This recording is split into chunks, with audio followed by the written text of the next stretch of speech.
So this top part of the circuit is what we built previously in the last lab, and this is basically a 555 timer that will generate a square wave, and the square wave will be represented by this LED here, which will be flashing.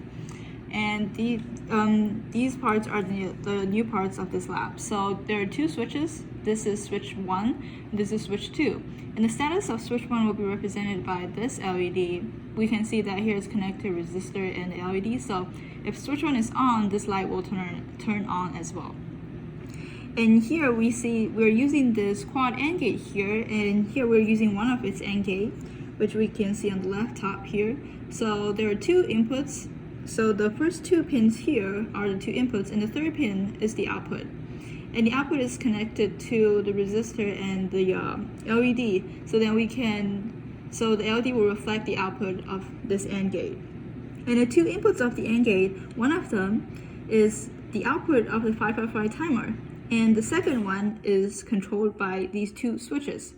So if switch 1 is pressed down and switch 2 is not, this will generate a signal of on or 1 to this input here. And since the timer will always be on, then we will have this LED should flash with the this LED here, since the square wave was able to come through the AND gate.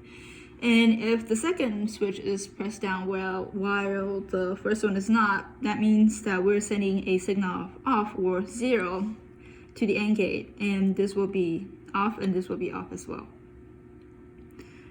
And also, just for protective mechanism, we have a resistor here just in case that neither of this is pushed or both of them are accidentally pushed down, which should never happen. So if we turn on the power now, you can see that this LED is always flashing because this comes from the 555 timer. And then now if we push down the first switch, so we can see that this yellow light here represents that we're already pushing down the first switch. And this third light bulb here tells us that the wave is coming through.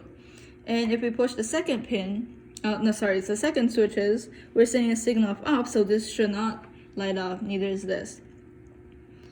And because when we're not pushing down, there's no input for this second pin here, so none of these will be light up as well.